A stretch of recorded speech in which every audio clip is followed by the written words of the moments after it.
我会尽快得到陨落心炎，替你炼制出躯体的。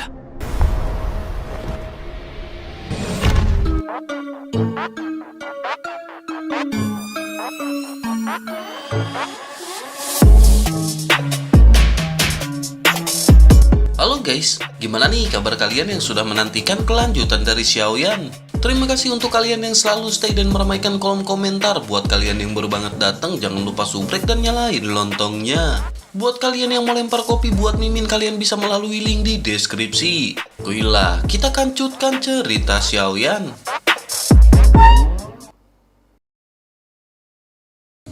Cerita masih berkancut di sebuah aula di mana para sesepuh sedang duduk dengan Xiaoli bersama juga dengan Xiaolong. Mereka sedang berdiskusi mengenai peresmian dari Xiaoyan. Para sesepuh pun segera menyuarakan pemikiran mereka terhadap hal tersebut. Mereka berkata menurut peraturan klan pendatang baru harus menjalani masa percobaan selama 3 tahun sebelum mereka dapat dinaturalisasi. Seperti yang diharapkan oleh Xiaoli, memang ada banyak tetua yang mencoba melawan mereka.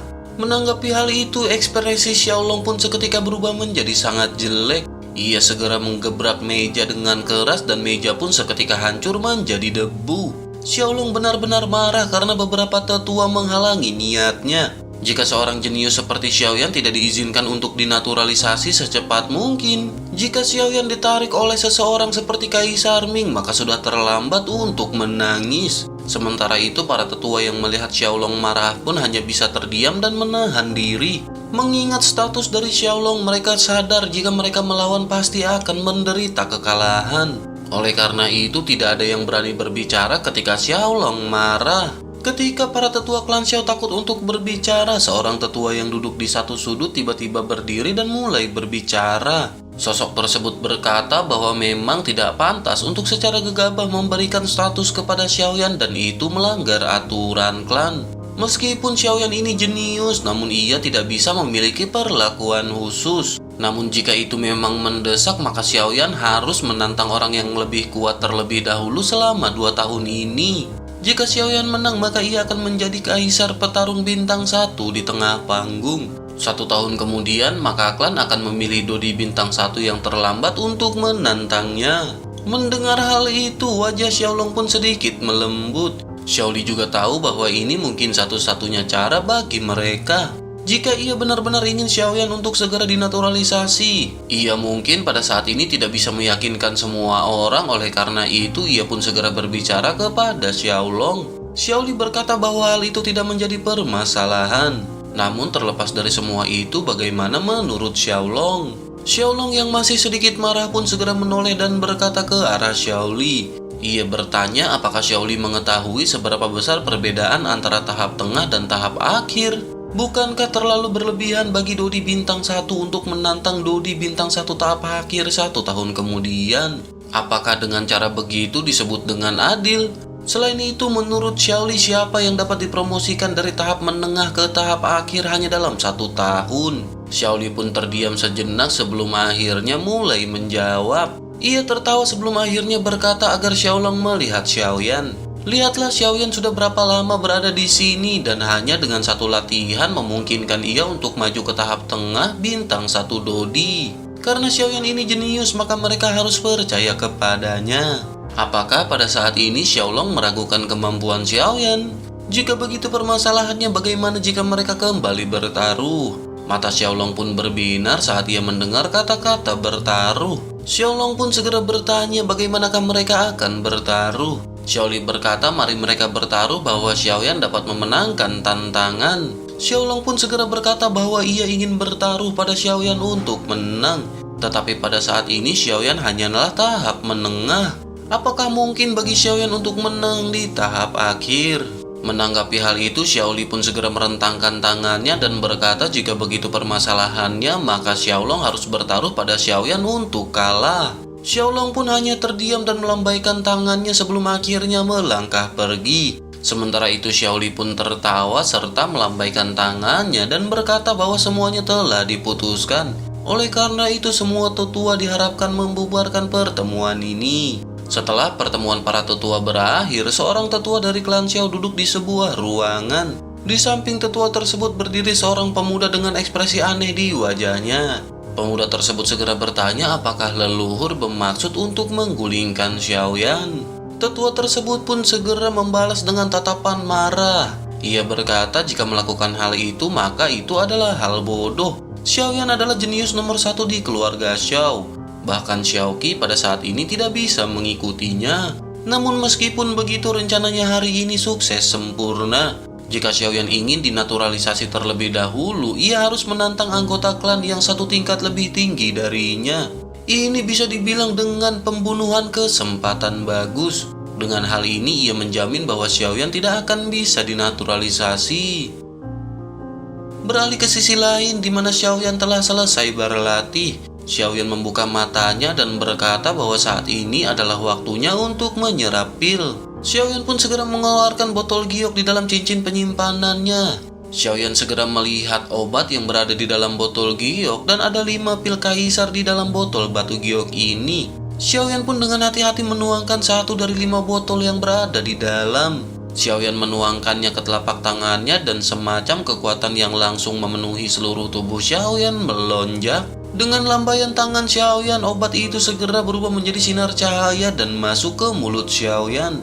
Ledakan energi yang sangat besar pun seketika meledak dan Xiaoyan dengan cepat menggerakkan dokinya. Aura Xiaoyan juga seketika melonjak dengan kecepatan yang tinggi. Di bawah pemurnian dari tekanan api suci kekacauan itu tidak bertahan lama dan aura yang awalnya melonjak perlahan melambat. Xiaoyan pun tersenyum pahit dan menyadari bahwa energi yang dibutuhkan untuk meningkat pada saat ini terlalu besar. Tanpa banyak berpikir, Xiaoyan pun menuangkan ramuan kelas kekaisaran lain dari botol batu giok dan memasukkannya ke dalam mulutnya. Xiaoyan menemukan bahwa ramuan energi kedua ini tampaknya lebih kuat dari yang pertama. Sementara Xiaoyan berkultivasi, kekuatan di lapisan menara pemurnian Qi pun mengalir sekali lagi. Tekanan energi yang kuat segera melanda ke seluruh tubuh Xiaoyan. Bersamaan dengan itu, energi yang tidak dapat dijelaskan juga segera muncul di tubuh Xiaoyan. Doki di semua meridian di sekujur tubuhnya menjadi semakin penuh saat Xiaoyan secara bertahap menyerap ramuan tingkat kaisar dan hal yang tidak bisa dijelaskan dan kaya energi segera muncul. Setelah beberapa saat, Xiaoyan selesai menyerap pil yang kedua. Setelah beberapa saat, Xiaoyan pun akhirnya selesai menyerap pil obat yang kedua. Menurut kecepatan penyerapan Xiaoyan, 5 pil kelas kekaisaran ini mungkin tidak akan bertahan selama beberapa jam. Xiaoyan pun bergumam sepertinya ia masih meremehkan kebutuhan energi yang dibutuhkan untuk menerobos. Akhirnya Xiaoyan pun mengkonsumsi 1 persatu pil hingga akhir. Segera setelah Xiaoyan meminum pil obat yang terakhir, Xiaoyan menemukan perbedaan dari pil obat ini. Energi pil obat ini jauh lebih kuat daripada 4 pil obat sebelumnya. Tanpa berpikir panjang, Xiaoyan pun segera menelan pil obat dan mulai memurnikannya. Singkat cerita, setelah beberapa saat tubuh Xiaoyan pun tiba-tiba bergetar. Ada energi kuat yang meraung di meridian Xiaoyan dan Xiaoyan bergumam bahwa ramuan kaisar tingkat 2 ini benar-benar berbeda. Tak lama setelah itu, sebuah suara teredam pun perlahan datang dari tembolok Xiaoyan. Xiaoyan pun perlahan membuka matanya dan fluktuasi energi yang belum pernah terjadi sebelumnya segera muncul di matanya. Xiaoyan segera menyadari bahwa ini adalah periode puncak. Xiaoyan benar-benar tidak mengharapkannya. Pada saat ini Xiaoyan berhasil memasuki tahap puncak menengah Dodi bintang 1. Dengan begitu hanya selangkah lagi dari tahap akhir Dodi bintang 1. Xiaoyan pun mengatupkan bibirnya berdiri dan suara berderak di antara tulang-tulangnya segera terdengar. Xiaoyan pun menggerakkan anggota tubuhnya dan cahaya melintas di sampingnya dan wajah yang tersenyum tua segera muncul di hadapan Xiaoyan. Zanlao segera berkata bahwa bakat kultivasi Xiaoyan benar-benar luar binasa. Ia tidak menyangka bahwa Xiaoyan akan mencapai puncak dalam jangka menengah secepat ini. Jika pil itu diberikan kepada orang biasa, mereka mungkin tidak akan mencapai efek seperti itu sama sekali. Xiaoyan pun tertawa dan berkata bahwa itu semua berkat lapisan menara pemurnian Qi ini. Tampaknya jika tanpa tempat dalam benda ini, maka ia tidak bisa melakukannya. Setelah mengucapkan perkataan tersebut, Xiaoyan pun segera menatap ke arah Long Yi yang duduk tidak jauh darinya. Xiaoyan bertanya, bukankah Long Yi sudah lama duduk di sana untuk berlatih? Apakah mungkin telah terjadi sesuatu kepadanya? Zanlao melambaikan tangannya dan berkata agar Xiaoyan tidak perlu khawatir. Pada saat ini Long Yi baik-baik saja. Kekuatannya masih terlalu kecil pada saat ini dan butuh waktu untuk menyempurnakannya setelah menyerap begitu banyak pil. Proses ini akan berjalan baik-baik saja setelah beberapa hari sampai semua pil di dalam tubuhnya dimurnikan. Xiaoyan pun mengangguk setelah mendengar perkataan dari Zhan Lao.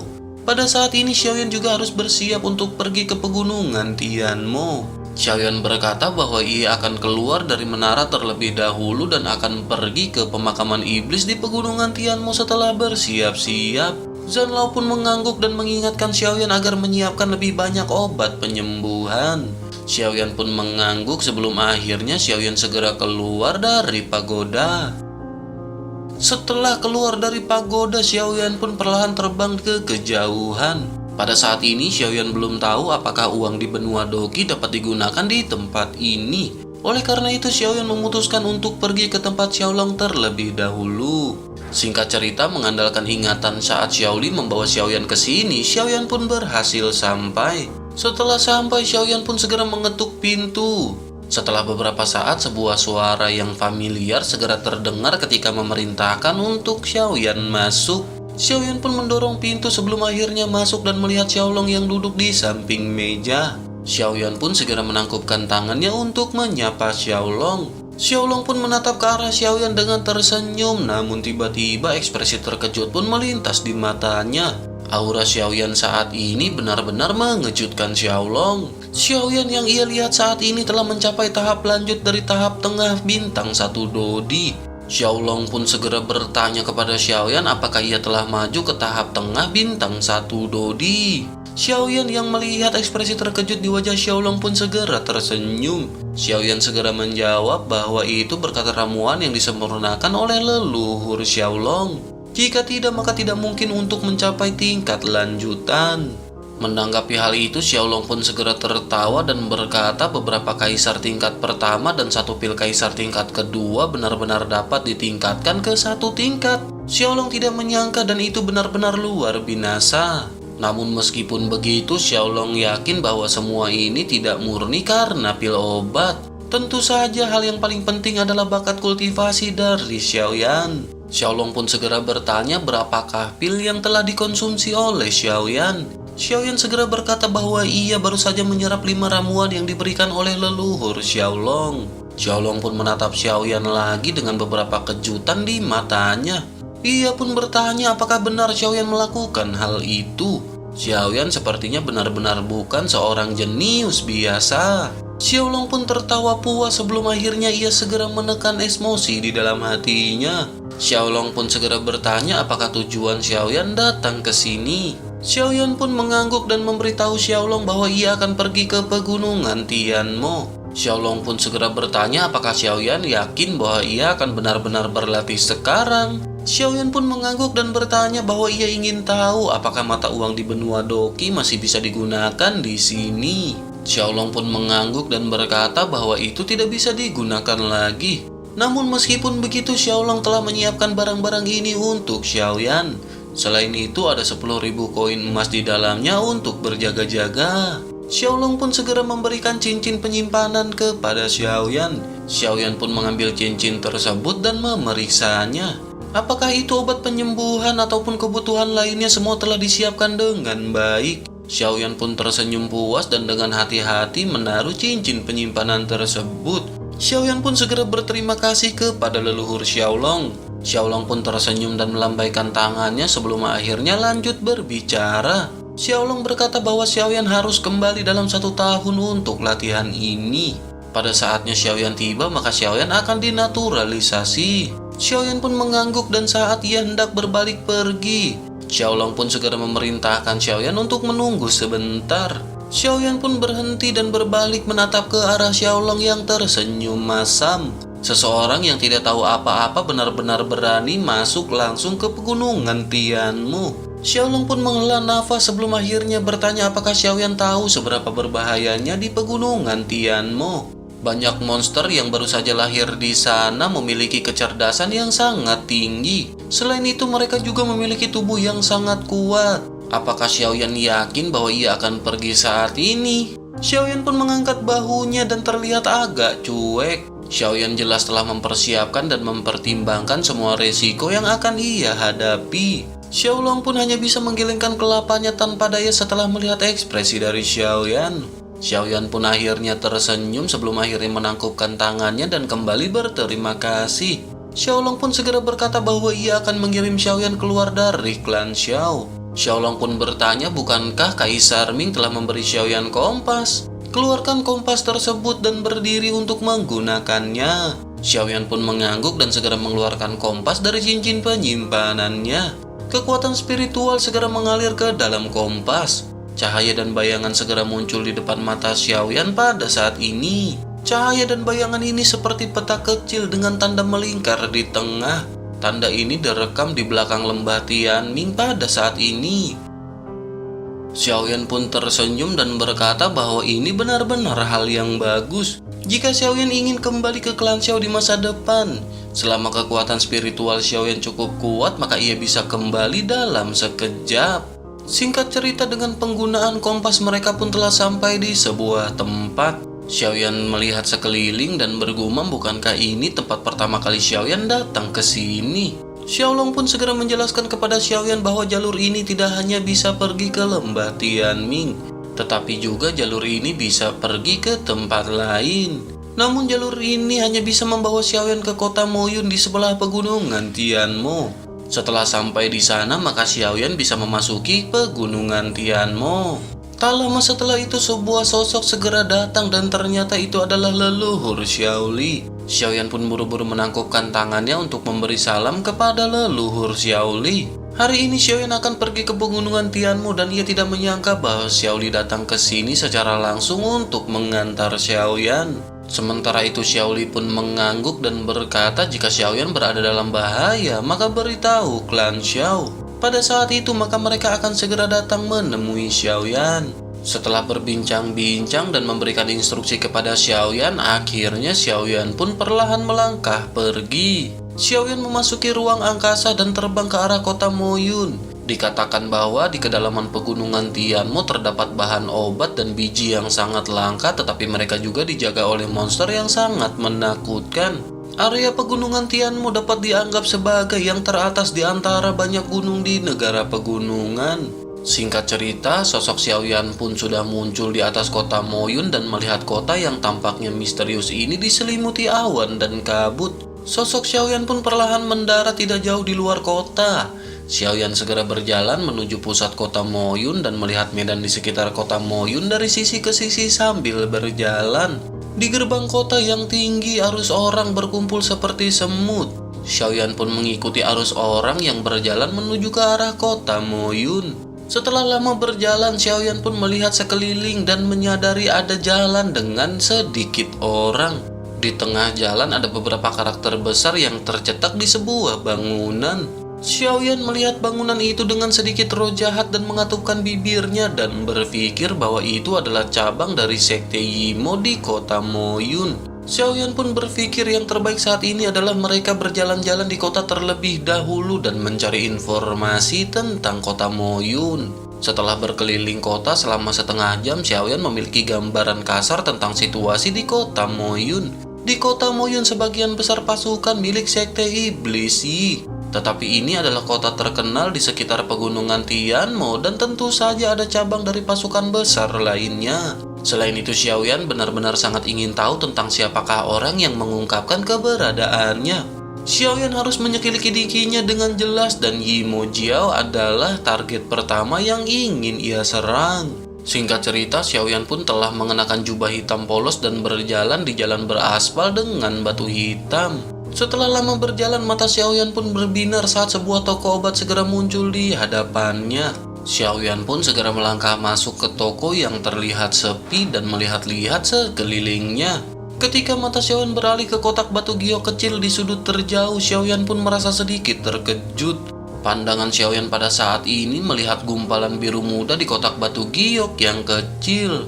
Xiaoyan pun berjalan menuju counter dan memperhatikan benda tersebut. Setelah sampai, Xiaoyan pun mengangkat kelapanya dan tersenyum pada seorang asisten toko muda yang ada di sana. Xiaoyan pun meminta tolong untuk mengambilkan benda tersebut untuk dilihat. Petugas itu pun melirik ke arah Xiaoyan yang mengenakan pakaian biasa dan kembali melirik barang yang ingin Xiaoyan minta. Pemuda itu pun segera berkata bahwa itu adalah Ganoderma lucidum hijau, bahan obat tingkat rendah dengan harga 100 koin emas. Xiaoyan pun mengambil green Ganoderma lucidum tersebut dan memeriksanya. Setelah itu Xiaoyan pun mengendus ibu jarinya dan keterkejutan melintas di wajah Xiaoyan. Xiaoyan berkata bahwa ini benar-benar Ganoderma darah. Tampaknya keberuntungan Xiaoyan sangat baik pada hari ini. Ganoderma darah lucidum ini benar-benar sangat sulit ditemukan di pegunungan Tianmu. Selain itu, benda ini dapat dijual dengan harga tinggi hingga 1000 koin emas. Xiaoyan pun tersenyum dan langsung melemparkan 100 koin emas ke petugas muda tersebut. Xiaoyan pun dengan hati-hati meletakkan kotak batu giok yang berisi Ganoderma darah. Setelah itu, Xiaoyan pun memilih beberapa bahan obat untuk memurnikan obat penyembuhan. Setelah semuanya selesai, Xiaoyan pun pergi dengan puas dan menemukan penginapan untuk ditinggali. Setelah sampai, Xiaoyan pun bergumam bahwa hal-hal yang harus disiapkan juga telah siap. Oleh karena itu mereka akan pergi ke pegunungan Tianmu besok. Xiaoyan benar-benar sangat menantikan pegunungan Tianmu. Xiaoyan benar-benar pemasaran monster apakah yang ada di sana dan bahan obat yang lebih aneh lagi apakah yang akan Xiaoyan temukan.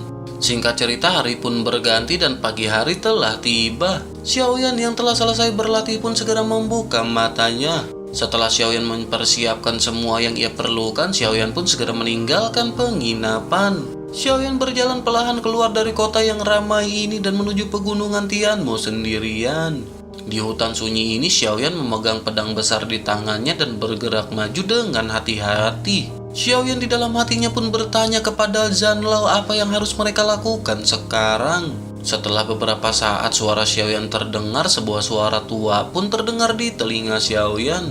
Zanlao memerintahkan Xiaoyan untuk pergi ke timur dan mencari tempat untuk menetap terlebih dahulu. Kekuatan Xiaoyan pada saat ini masih agak rendah dan mereka harus meningkatkannya terlebih dahulu. Xiaoyan pun mengangguk dan segera berjalan ke arah timur seperti yang diperintahkan oleh Zanlao. Singkat cerita, Xiaoyan pun sampai di sebuah air terjun dan menemukan gua untuk ditinggali. Setelah dengan hati-hati mengamati area di sekitar, Xiaoyan tidak menemukan apapun yang ditinggalkan oleh monster dan sedikit lega. Xiaoyan pun memblokir pintu masuk gua dengan batu besar. Setelah itu, Xiaoyan pun menghabiskan aktivitasnya di dalam gua. Xiaoyan pun duduk bersila dan mulai berkultivasi sejenak.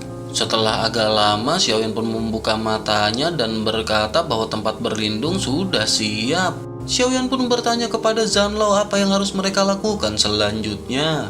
Zanlao pun segera berkata agar Xiaoyan jangan khawatir. Xiaoyan masih perlu menyiapkan beberapa hal untuk memasuki pemakaman iblis. Sekarang kekuatan Xiaoyan tidak cukup untuk memasuki lapisan bahan obat. Oleh karena itu benda-benda ini harus diperoleh di pegunungan Tianmu. Setelah Zanlao selesai berbicara, nama dari 3 bahan obat aneh segera muncul di benak Xiaoyan. Itu adalah rumput darah nether, cabang pengumpul roh dan buah ajaib. Xiaoyan menyadari bahwa bahan obat yang diminta ini adalah bahan obat yang sangat praktis tetapi juga sangat langka dan berharga. Xiaoyan pun berjalan keluar dari gua perlahan memandangi pegunungan Tianmu yang tak berujung di sini. Tak lama setelah itu sosok Xiaoyan pun tiba-tiba melesat ke kejauhan. Kekuatan spiritual Xiaoyan yang luar biasa pun segera menyebar di seluruh pegunungan. Dengan bantuan kekuatan spiritualnya, Xiaoyan pasti akan dengan cepat menemukan bahan obat yang ia perlukan. Setelah agak lama memeriksa, Xiaoyan merasa ada tempat lain dengan kekuatan spiritual bahan obat yang kuat.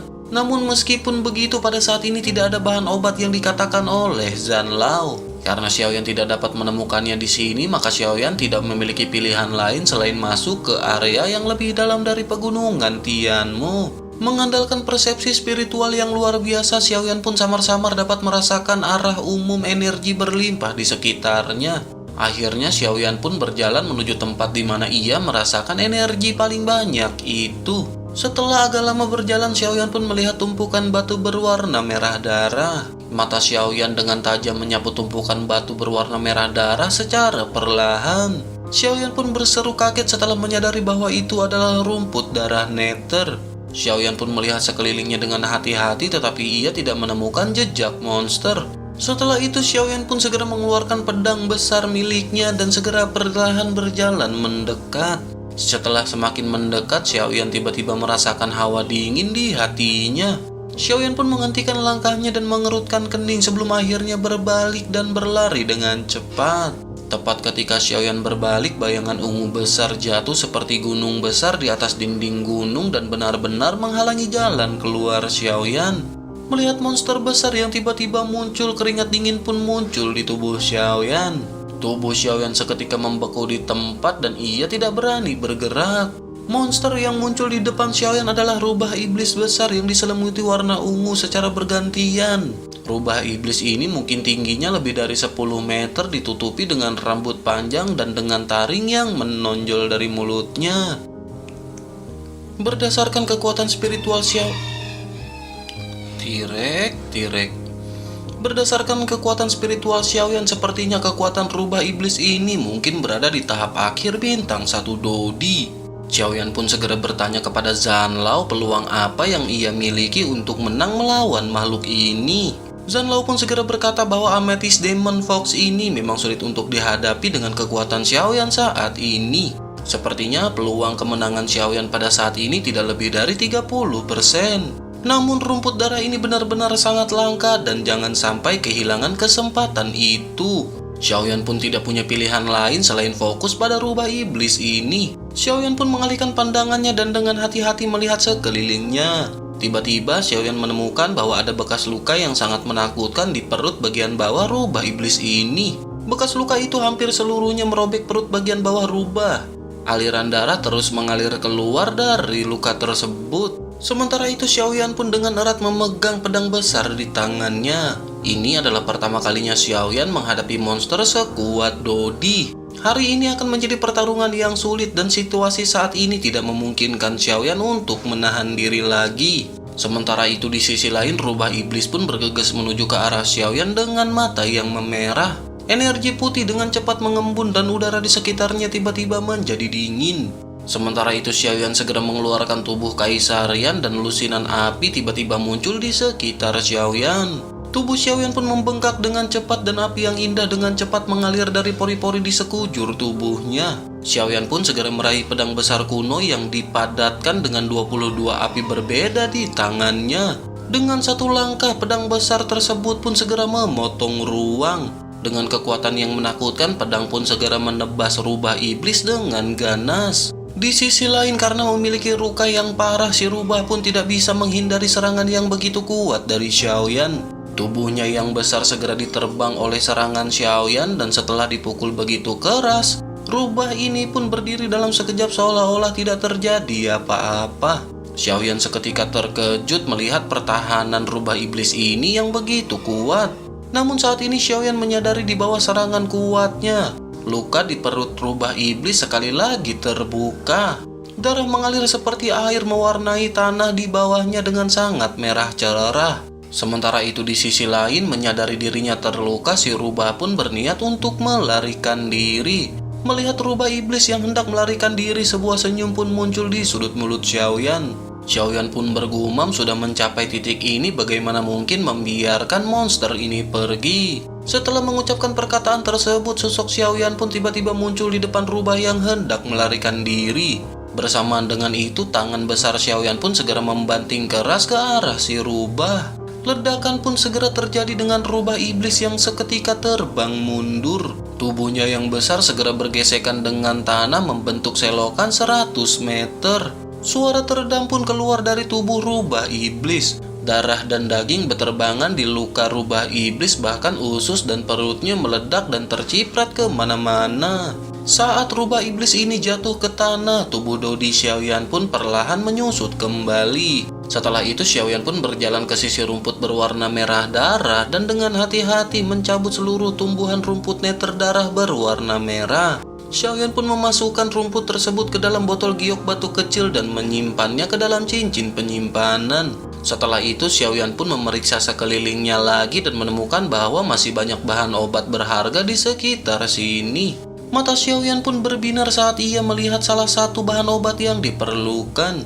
Xiaoyan merasa sangat senang karena ia saat ini telah menemukan 2 ramuan sekaligus. Setelah itu Xiaoyan pun bergegas ke depan dan mengeluarkan belati dari cincin penyimpanannya. Xiaoyan pergi ke mayat iblis rubah dan segera memotong kelapanya. Bersamaan dengan itu, inti monster pun segera muncul di depan mata Xiaoyan. Xiaoyan pun dengan senang hati segera mengeluarkan inti monster tersebut. Ini adalah pertama kalinya Xiaoyan bertemu dengan inti monster kelas ini. Xiaoyan secara alami sangat tahu tentang penggunaan dari inti monster ini. Hal ini akan sangat berguna dalam memurnikan pil obat di masa depan. Xiaoyan pun segera menyimpan inti monster ke dalam cincin penyimpanannya dan bergumam bahwa ia akan pergi mencari bahan obat yang tersisa. Xiaoyan pun meninggalkan tumpukan batu dan berjalan menuju hutan lebat dan bergegas kembali menuju ke air terjun.